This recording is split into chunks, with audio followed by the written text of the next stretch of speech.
지금은 참 좋은 시대에 우리가 살고 있습니다. 우리는 수많은 정보를 얻기 위해서는 전에는 컴퓨터에 들어가서 수많은 정보를 얻었으나 요 사이에는 스마트폰 하나만 갖고도 수많은 정보를 얻을 수가 있습니다. 저도 무엇을 찾다가 제 지식의 한계와 부족함을 느낄 때 스마트폰에 들어가서 찾습니다.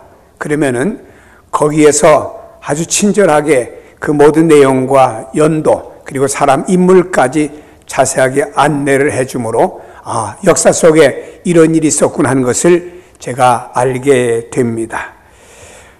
여러분, 이런 그 스마트폰 안에는 수많은 정보도 얻을 수 있지만 또 요즘에는 유튜브라고 하는 것을 통해 가지고 유튜브 안에 보면은 수많은 정보가 더 많이 이렇게 영상으로 쏟아져 우리에게 옵니다.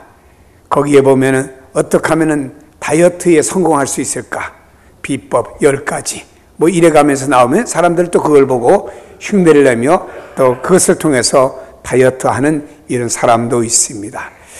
자, 이 그 유튜브 안에는 또 수많은 그 신앙적인 정보가 또 돌아다니고 있고 많은 목사님들의 또 설교 그리고 수많은 사람들의 어떤 신앙에 대한 간증 등등이 많이 떠다니고 있습니다.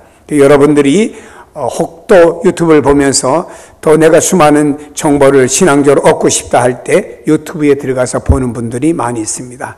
유튜브에는 좋은 목사님들, 건강한 목사님들의 설교 내지 좋은 성경 공부 이런 좋은 신앙의 간증도 많이 있습니다. 그러나 여러분 유튜브 안에는 잘못된 것들이 많이 떠돌아다니고 있음을 알아야 됩니다.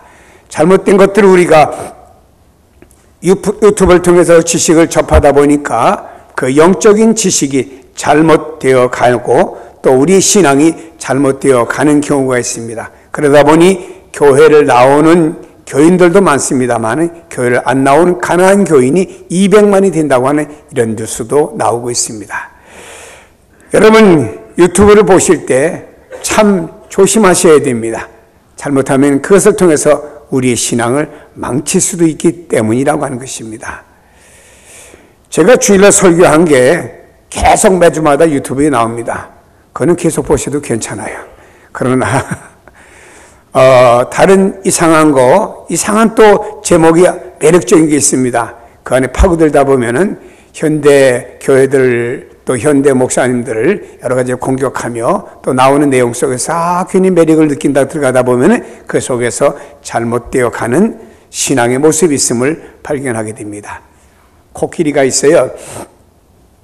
세 분의 시각장애인이 코끼리 체험을 하는 겁니다. 한 사람은 코끼리 코를 만졌습니다. 코끼리는 이렇게 호수와 같구나.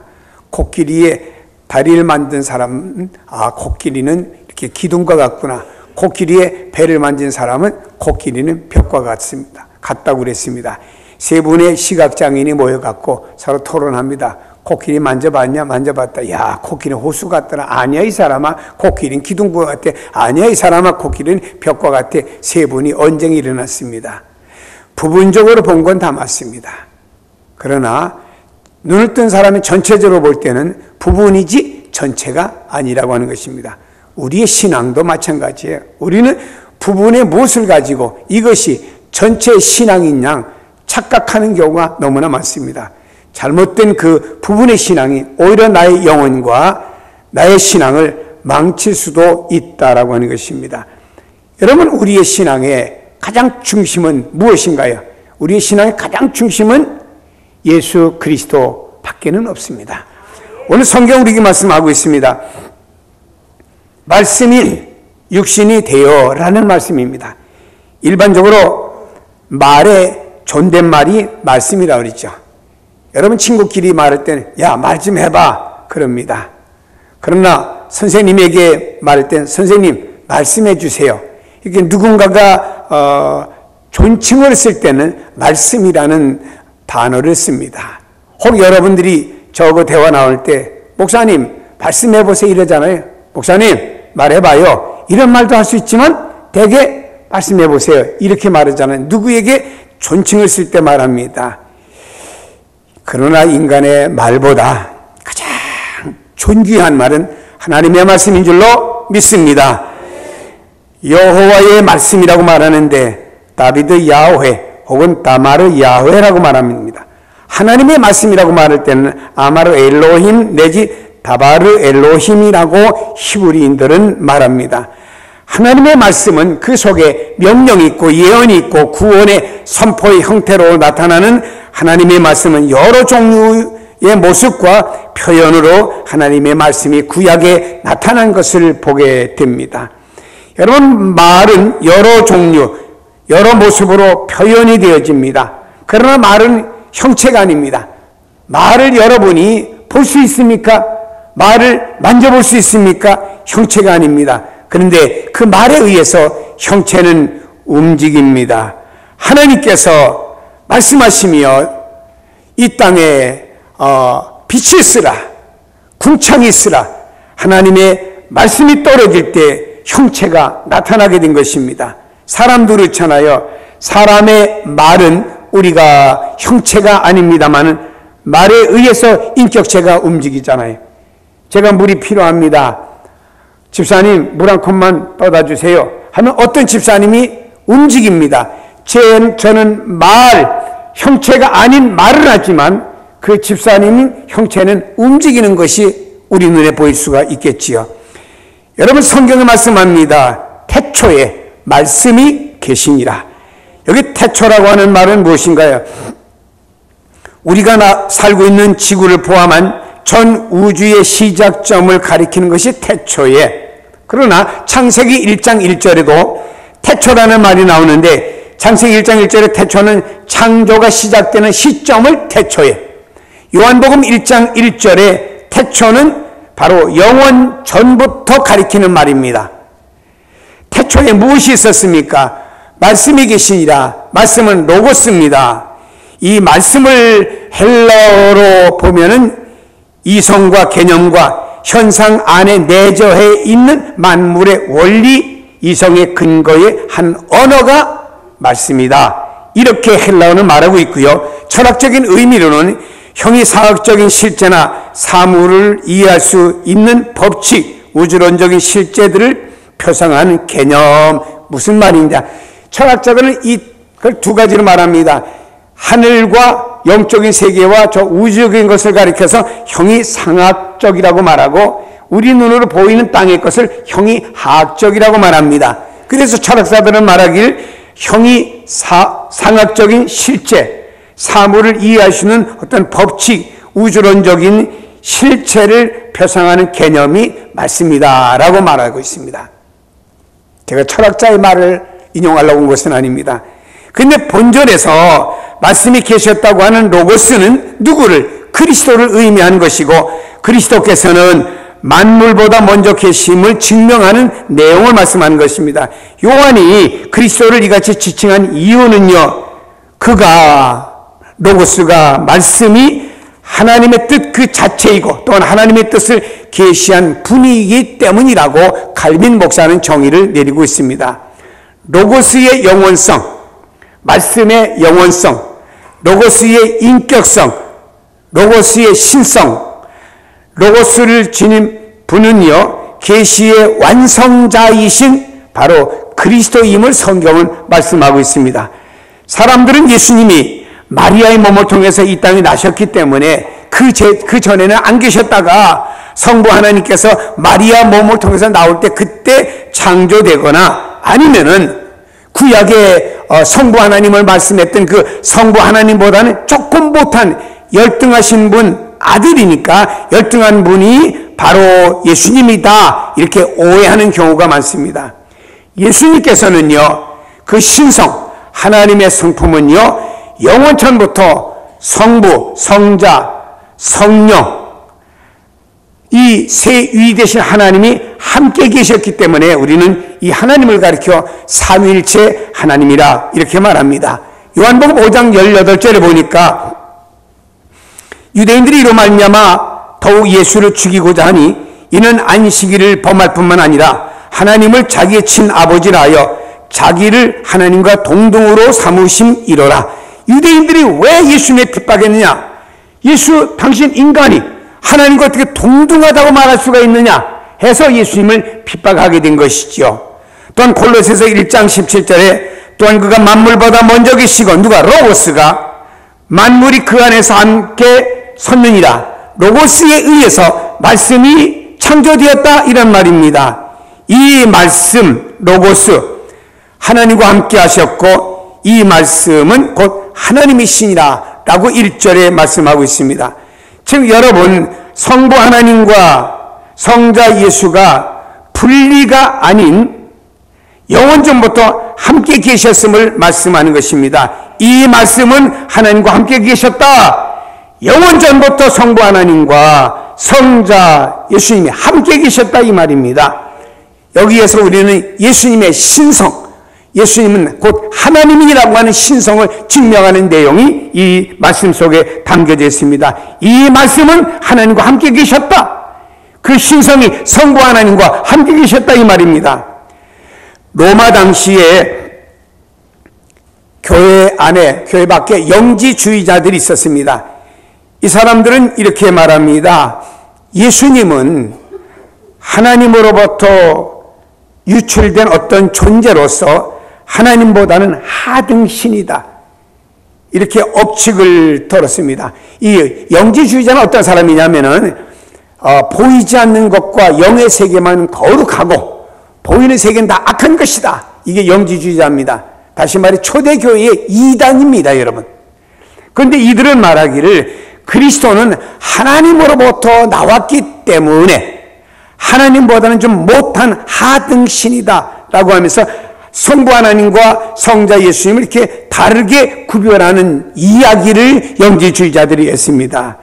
여러분, 하나님의 뜻을 이루기 위해 성부, 성자, 성령 이 사역은 다를 수가 있었습니다. 왜냐하면 우리가 삼위의 사역할 때 구약에 물론 삼위 하나님이 다 함께 사역하셨지만 대개 구약을 볼 때는 성부 하나님이 이 땅에 메시아를 보내주겠다라고 하면서 말씀했고 성자 하나님 예수 그리스도는 이 땅에 육신의 몸을 입고 오심으로 말미암아 그의 사역을 감당하셨고 그 다음에 성령 하나님 오셔서 성자 예수님이 이루신 그 구원의 사역을 모든 사람에게 전달하는 이런 역할을 성령 하나님이 하시는 것입니다. 사역면에서는 좀 다를 수 있으나 이 성부, 성자, 성령 하나님은 본성과 속성은 똑같다 이 말입니다. 그래서 그가 태초에 하나님과 함께 계셨고 라는 말씀을 하는 것입니다. 근데 성경은 말씀합니다. 만물이 그로 말미암아 지은 바 되었으니 지은 것이 하나도 그거 없이는 된 것이 없느니라. 만물이 그로 말미암아 이 말씀으로 말미암아 로고스로 말미암아 지은 바 되었다. 지은 것이 하나도 로고스가 없이는 된 것이 없다. 다시 말해 그리스도는 창조주이시다라고 하는 것을 여기 요한복음 1장에서 아주 강조하는 것입니다. 여러분 만물이라고 그랬죠. 만물은 피조세계 전부를 통칭해서 그냥 만물하지 않았습니다. 만물할 때는 피조세계 개개의 구체성을 의미하는 말입니다. 다시 말해 만물이라고 하는 속에는 물질과 영적인 것들과 천사와 인간과 모든 피조물들이 다 이 안에 들어있을 때 만물은 그로 말미암아 지은 바 되었다 이렇게 말씀하는 것입니다. 그래서 골로새서 1장 16절에 보니까 만물이 그에게서 창조되되 하늘과 땅에 보이는 것들과 보이지 않는 것들과 혹 왕권들이나 주권들이나 통치자들이나 권세들이나 만물이 다 그로 말미암고 그를 위하여 창조되었고라고 말합니다. 여기 성경은 하늘, 땅, 보이는 것, 보이지 않는 것, 왕권, 주권, 통치자, 권세 다 만물이 그로 말미암아 로고스로 그리스도로 말미암아 창조되었다라고 말씀합니다. 아멘이요. 근데 여기 만물이 그로 말미암아 지은 바 되었다라고 했습니다. 지어졌다는 말은 에게네토라는 말인데 만물이 로고스로 말미암아 존재하게 되었다. 만물이 로고스로 말미암아 무엇인가 되었다 이런 의미죠. 다시 말해 아무것도 존재하지 않았습니다. 어떤 실체나 물체도 존재하지 않았어요. 물질은 영원하지 않아요, 여러분. 물질은 영원하지 않습니다. 이 세상에 사람도 영원하지 않잖아요. 여러분 영원합니까? 만약 여러분이 살아계실 때 주님이 오시면 여러분 살아서 들림받아 영원할 수가 있겠죠. 그러나 인간은 영원하지 않습니다. 지난 주간에도 제가 어느 교회 신문을 보니까 제가 존경하던 목사님 한 분 계시는데 서울에 계신 78세로 소천에 주님 나라 가셨다고 신문에 딱 났습니다. 아이고, 내가 그분 살아계실 때 병문안에도 한번 갔으면 좋을 뻔했는데 는 아쉬움이 있습니다. 이 세상 물질과 세상의 것은 영원하지 않아요, 여러분. 영원하지 않습니다. 그러나 하나님은 당신 자신 외에 무엇, 하나님 외에 무엇, 즉 완전성이 결여된 어떤 것을 취하거나 도움을 얻어서 창조하는 사역을 감당치 않았다 이 말입니다. 무슨 말인가요? 하나님은 자신의 그냥 로고스, 말씀으로 세상을 만들었지 세상에 어떤 도움을 얻어서 무언가를 만들지 않았다 이 말입니다. 사람은 다르지요. 어떤 할머니에게 손주가 스마트폰을 선물로 해드렸습니다. 할머니는 이 스마트폰을 전화할 줄은 몰라요. 그러니까 손주를 부릅니다. 어떻게 하냐? 할머니 전화 이렇게 거세요. 할머니 문자는 이렇게 확인하세요. 할머니 카톡은 이렇게 확인하세요. 하고 쭉 가르쳐줍니다. 그 다음에서 누군가 도움을 얻어서 그 할머니는 그 스마트폰을 사용할 수 있어요. 우리 권사님들 어떤 때 휴대폰이나 스마트폰 가지고 교회 들어오실 때 혹은 끄거나 진동으로 놓으시면 괜찮은데 어떤 대개는 이러면 이제 권사님들 못 들으니까 거의가 다 이제 소리로 나게 하지 않습니까? 그러면 또 혹시 예배 시간에 이게 울려요. 울리면요. 다른 때는 잘 끄던 이 스마트폰이 그때는 당황이 돼갖고 예배 중인데 이게 안 됩니다. 그러니까 안 되니까 또 우리 교육자들 확 다 와서 그걸 꺼주고는 하지 않습니까? 여러분, 누군가의 도움을 통해서 우리 이런 지식은 습득할 수가 있습니다. 그러나 하나님은 하나님의 로고스를 통해서 무엇인가 다 만들어졌지 어떤 이 땅의 피조세계나 어떤 다른 무엇을 통해서 도움을 얻어서 무언가 창조되지 않았다 이 말입니다. 그래서 말씀이신 그리스도는 자신의 의지와 권능 외에 어떤 것도 취해서 창조하지 않았습니다. 단지 그리스도는 말씀이 무로부터 개개인의 모든 것들을 창조되었습니다. 여기서 우리가 두 가지 주목할 내용이 있습니다. 하나는 만물이 그로 말미암아 지은 바 되었으니, 다시 말해 만물이 그로 말미암아 지은 바 되었으니, 이것은 사실에 대한 적극적인 진술을 말하는 것이고요.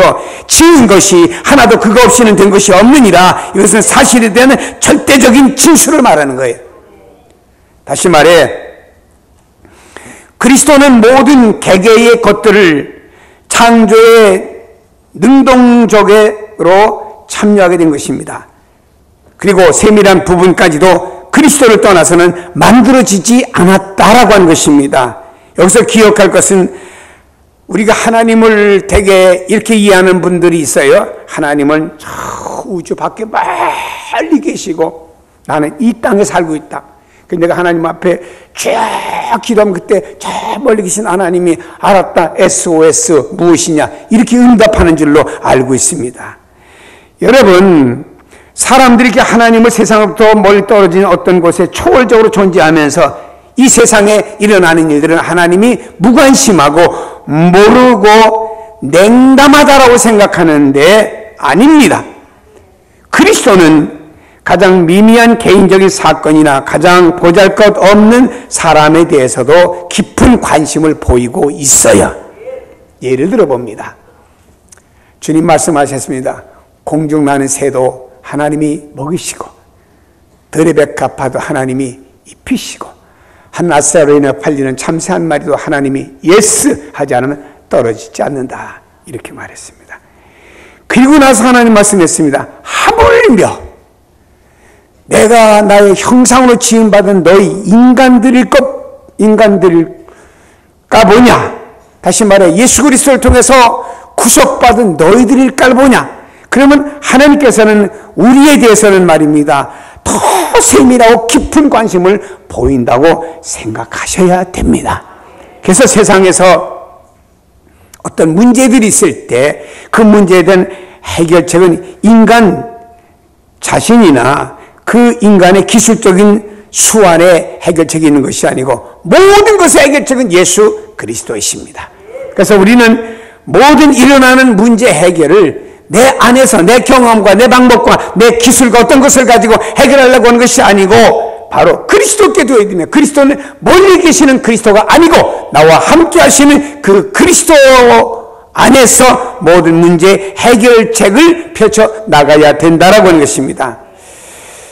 이 해결책을 위해서는요, 그 방편 속에 먼저 그리스도를 알고자 하는 목적으로 자신의 삶을 들여서 그 앞에 굴복해야 됩니다. 먼저 우리가 그리스도의 도움을 받아서 해결하려고 하면 그리스도를 알아야 될 것 아닙니까? 그러면은 내가 그리스도를 깊이 알아야 되겠다는 어떤 생각과 목적을 가지고 우리의 삶을 그리스도 앞에 드리고 그 앞에 나 자신을 굴복하는 겁니다.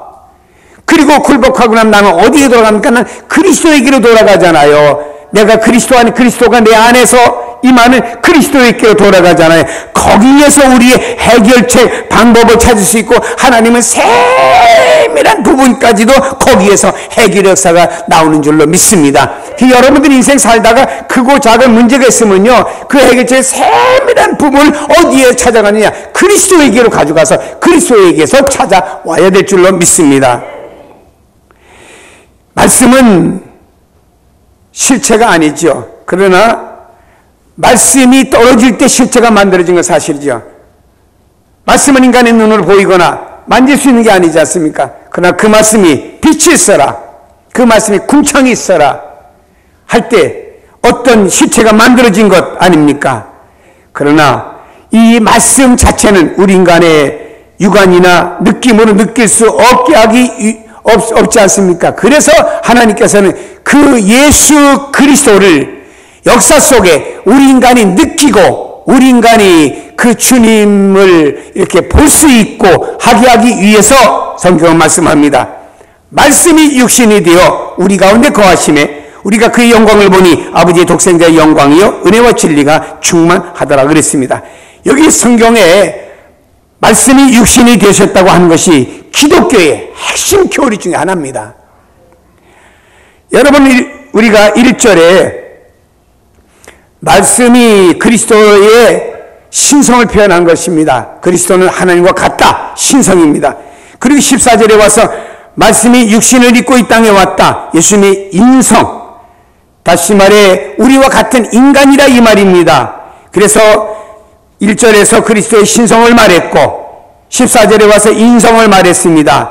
그래서 예수 그리스도는 신성과 하나님 되심과 인간 되심이 하나 되었다고 하는 것을 말씀이 육신이 되어 라고 표현한 것입니다. 영지주의자들은 이렇게 말합니다. 예수님은 육체로 오지 않았어. 예수님이 이 땅에 와서 뭐 고난을 당하셨고 십자가 지셨고 이거 하나의 가상이야, 가상. 그렇다면 여러분요, 예수님이 육체로 오심을 부정하면요, 우리의 구원을 위해서 고난 죽임을 당한 것이 하나의 가상이라고 하면은 우리의 구원 문제도 하나의 가상이지 확실한 건 아니다 이 말이. 이 무서운 얘기입니다. 그래서 초대교회 이단들이 이렇게 가리킨 것입니다. 여러분, 예수님이 육체로 오심을 부정하는 것은 이단이에요. 예수님은 완벽한 육체를 입고 이 땅에 오셨습니다. 그리고 그분이 우리의 대속의 제물이 되어주심으로 말미암아 우리의 온전한 구원자가 되신 줄로 믿으시는 분, 아멘. 자, 예수님은 인간의 인성을 입고 오셨다고 하는 어떻게 증명하느냐? 성경에 보니까 4장 6절에 보니까 예수님도 피곤하셨어요. 육체니까 피곤하죠. 또 4장 7절에 보니까 예수님도 목말라 갈증을 느끼셨어요. 5장 19절에 보니까 하나님께 예수님이 의존하셨습니다. 11장 35절에 보니까 예수님도 나사로가 죽었을 때 슬퍼 눈물을 흘리셨어요. 11장 38절에 보니까 예수님은 분노의 화도 내셨어요. 또 12장 27절에 갈등도 느끼셨습니다. 18장이나 19장의 성경의 요한복음에 보게 되면 예수님 고난과 죽으심을 말씀하고 있습니다. 여러분, 예수님은 삼위 하나님 중에 예수님은 하나님 대신 신성을 벗지 아니하고 인성 육체를 입고 이 땅에 오신 분이 바로 예수 그리스도인 줄로 믿기를 바랍니다. 여러분이 확실한 신앙을 갖고 확실하게 고백해야 되기 때문에 제가 이 말씀을 자꾸 강조를 하는 것입니다. 성경에 보면은 모세, 이사야, 세례 요한 훌륭한 인물이죠. 또 타종교에 보면 마호멧 혹은 석가모니 이방 종교의 창시자들이 있습니다. 근데 이들이 누구도 말이에요. 나는 참신이고 나는 인간이다. 나는 인간을 구원하기 위해서 이런 육체를 입고 왔다 라고 말한 사람은 아무도 없습니다. 예수님만이 신성과 인성을 모두 완전한 형태로 지닌 분입니다. 다시 말해 예수님은 참 하나님이시고 참 육체를 지닌 그 안에 신성과 인성이 갖추어진 한 분 예수 그리스도입니다. 이 둘이 연합되어서 통일된 한 인격체를 이루신 분은 예수 그리스도 한 분밖에 없는 줄로 믿고 그분께 영광을 돌립니다. 여러분, 참 주님은 좋으신 분이에요. 우리 인간을 찾아 이 땅에 육체를 입고 오셨어요. 너무 고맙지 않습니까? 어떤 때는요, 이 주님을 생각하면요, 진짜 마음이 뜨겁고 눈물도 날 때도 참 있습니다. 근데 성경은 이렇게 말씀합니다. 우리 가운데 거하심은 성육신의 목적을 보여줍니다. 우리 가운데 거하신다는 말은 뭔가요? 그리스도의 성육신은 이 세상에서 이루어졌으며 우리 인간들 속에서 발생한 역사적인 사건이라 이 말입니다. 여러분, 여기 있는 이 하나님의 말씀은 유대인들의 역사책이 아닙니다. 아니, 우리나라 역사 속에서도 말입니다. 여러분, 뭐 이순신이 있었다. 그래서 명랑 다 보셨지 않습니까? 현장감 있게. 또 뭐 세종대왕이 있었다. 한글을 만들어줘. 그분이 이렇게 만들어준 거 가지고 우리가 혜택을 누리겠다. 의심하지 않지 않습니까? 이와 같이 우리 가운데 거하신다고 하는 말씀은 뭐냐?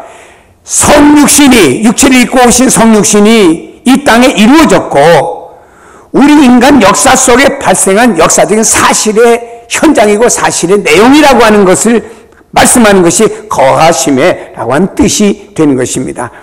여러분, 여기 거하신다고 하는 것은 그리스도가 장막에 잠시 거한다는 뜻입니다. 여러분, 이 말은 예수님께서 이 땅에서 잠시 머물다 가신다고 하는 것이죠. 예수님은 33년의 생애를 살고 가셨죠. 잠시 머물다 가셨죠. 마치 이스라엘 백성들이 애굽을 나와서 광야 40년 길을 가는 가운데 하나님의 임재의 처소로다가 성막을 지었잖아요. 성막을 짓고 거기서 하나님을 만나고 말씀을 듣고 하나님께 예배드리고 그러다 또 이 성막을 거두어 가지고 또 이사 가서 다른 동네에 성막을 치고 이렇게 반복되었지 않습니까? 이와 같이 이것을 가리켜 장막에 거하다라는 말의 뜻이 될 수도 있습니다. 본래 하나님이셨던 분이 그 영광과 보좌를 버리시고 비천한 인간의 몸을 입고 이 땅에 오신 이유가 무엇이냐? 그것은 바로 자기의 백성을 죄에서 구원하기 위해서 오신 것입니다. 그래서 주님을 가리켜 임마누엘 이렇게 말씀하는 줄로 믿습니다. 근데 인간의 죄를 대속할 대속자가 되기 위해서는 두 가지 필수적인 요건을 갖춰야 되는 겁니다. 그 하나는 뭐냐? 죄를 용서할 수 있는 권세를 가진 하나님이셔야 되고, 그래서 예수님은 하나님이신 신성을 가지고 오셨고, 두 번째로는 인간들을 대신할 죄가 없으신 사람으로 태어나서 죄가 없이 살다가 인간의 죄를 위해 죽으셔야 됩니다. 그래서 예수님은 성령을 통해서 동정녀 마리아의 몸을 통해서 이 땅에 출생하셨고 죄 없이 사시다가 죄 있는 우리를 대신해서 십자가에 죽으심으로 말미암아 우리의 진정한 대속자는 예수 그리스도 한 분밖에 없는 줄로 믿습니다. 이 두 가지를 충족시키기 위해서 하나님이 직접 인간의 몸을 입으시는 길밖에 없었죠. 이 때문에 제2위신 성자 하나님께서 성육신 하셔서 이 땅에 오신 줄로 믿습니다. 말씀이, 구약의 말씀이 형상화되어서 육신을 입고 이 땅에 오셔서 하나님의 구원과 계획을 성취해 가신 분이 예수 그리스도 그분인 줄로 믿으시면 아멘, 아멘입니다. 요한복음 1장 29절에 말씀합니다. 보라, 세상 죄를 지고 가는 하나님의 어린 양이로다. 육신을 입고 세상 죄를 짊어지고 가는 하나님의 어린 양이라고 세례 요한은 예수님을 지칭했습니다. 갈라디아 3장 13절에 보니 그리스도께서 우리를 위하여 저주를 받은 바 되사 율법의 저주에서 우리를 속량하셨으니, 율법은 뭐래? 너는 죄인이야, 너는 도둑질했어, 마음에 나쁜 생각을 해서 너 이런 죄를 졌어. 율법은 우리를 계속 이렇게 저주합니다. 이 율법의 저주에서 우리를 속량하셨으니 해방시켜 주셨으니 기록된 바 나무에 달린 자마다 저주 아래 있는 자라. 죄 없으신 분이 나무에 십자가에 달리심으로 말미암아 우리를 율법의 저주에서 속량하신 놀라운 역사를 위해서 예수 그리스도가 육체를 입고 이 땅에 오신 줄로 믿습니다. 여러분, 그리스도의 피로 구속받은 성도들은요, 하나님의 성취를 위한 사명을 가지고 태어났다는 사실을 기억해야 됩니다. 예수님도요, 십자가를 앞에 놓고 고뇌의 기도를 겟세마네 동산에서 드렸습니다. 아버지여, 이 십자가 치우시고 다른 방법으로 이들을 구원할 수는 없겠습니까? 그러나 나의 원대로 마시고 아버지 계획하신 대로 내게 주어진 소명이 이것이라고 하면 저는 이 길을 가겠습니다. 기도하고 다음날 십자가의 길을 향해 가신 것 아닙니까? 여러분, 우리는 기억해야 됩니다. 말씀이 형상을 입고 이 땅에 오신 분이 예수 그리스도고, 그분은 하나님의 그 신성을 그대로 가지고 이 땅에 오신 완벽한 육신이며 완벽한 하나님이심을 우리는 고백합니다. 그렇다고 하면은요, 그분이 육체를 입고 이 땅에 오셨습니다. 우리는 어떤 사람이어야 될까요? 우리 그리스도인의 삶은 바로 우리의 삶의 중심에 그리스도가 계셔야 돼요. 할렐루야. 여러분의 마음에, 여러분의 삶의 중심에 그리스도가 계셔야 됩니다. 나만 있고 세상이 있고 돈만 있고 뭐 보이는 것들이 있고 율법만 있어서는 안 됩니다. 그리스도가 계셔야 됩니다. 그리고 여러분, 말씀이 육신을 입고 이 땅에 와서 보여줬듯이 말입니다. 예수님의 제자들은 예수님을 느꼈잖아요. 예수님이 제자들의 발을 씻겨 주었으니 예수님의 체온을 느꼈지 않습니까? 봤지 않습니까? 이걸 역사는 우리에게 말하고 있지 않습니까? 이와 같이 우리는 보여지는 하나님의 뜻을 우리의 삶을 통해서 이루어야 되는 거예요. 이사야에게 하나님 말씀이 떨어졌습니다. 이 백성들을 위해 누가 나의 메시지를 전해주기 위해서 갈고 할 때 이사야가 말했습니다. 내가 여기 있나이다. 나를 보내소서. 육체가 그들에게 하나님의 뜻을 전하기 위해서 갔습니다. 나귀 주인에게 주께서 쓰시겠다 할 때 나귀 주인은 말입니다. 아낌없이 자기의 나귀를 내놓았습니다. 우리는 보여지는 하나님의 뜻을 성취해야 돼요. 그래서 우리가 봉사도 있고 보여지는 어떤 뜻을 성취하기 위해서 우리가 하나님께 여러 가지 면으로 드려지는 일이 있는 거예요. 교회 갔더니 말이야, 뭘 강조해, 봉사라고 강조해, 뭐 또 말이야, 뭐 하라고 강조해. 이런데 그게 아니고, 그렇게 주님이 믿는 이런 사람들은요, 우리가 주님을 보여지는 무엇을 드리는 게 이게 그리스도인의 삶이에요. 그래서 여러분들이 고민하셔야 돼요. 주님, 나를 위해서 당신을 버리셨으니 나는 무엇을 주님을 위해 드리오리까? 고민을 좀 하셔야 돼. 그래서 나는 주님을 위해서 내가 안내 유언을 해야겠다. 찬양대를 해야겠다. 또 세상에 나가서 나는 이런 면에 나는 다른 사람에게 어떤 일을 하겠다 하고 여러분들 무엇인가 보여지는 하나님의 뜻을 성취하는데 여러분이 드려지고 이런 데 사명감을 가지고 여러분이 직분을 맡아도 그 직분에 대한 사명감을 가져야 되는 거예요. 말씀이 육신으로 보여주셨듯이 우리는 이 사회 속에 나가 뭔가를 보여줘야 되잖아요. 그래서 성경은 이 사회 속에 나가 너희들이 빛이 되어라. 사회 속에 나가 너희들은 소금이 되어라. 사회 속에 나가 너희들은 무엇이 그리스도의 향기가 되어라. 너희들의 착한 행실을 모든 예수 믿지 않는 사람에게까지 나타내요. 예수 믿지 않는 사람, 야, 예수 믿는 사람 탈라. 착한 행실을 갖고 살아. 하고 하나님께 저들이 영광을 돌리게 하라. 이렇게 우리에게 말씀해 주었잖아요. 우리 그리스도인들이 들어가는 곳에 빛이 나타나고 그리스도인들이 들어가는 곳에 맛이 나고 그리스도인들이 가는 곳에 달라지는 역사가 일어나야 되겠습니다. 이것이 바로 말씀이 육신이 되어 형상을 입고 이 땅에 오셔서 오늘 위해 죽으신 예수 그리스도를 믿는 우리들의 삶이 바로 주님을 닮아가는 삶으로 변화되는 내용이라는 것을 기억하시고 여러분들이 가는 곳마다 그리스도가 다 드러나기를 예수님의 이름으로 축원합니다. 기도하십니다.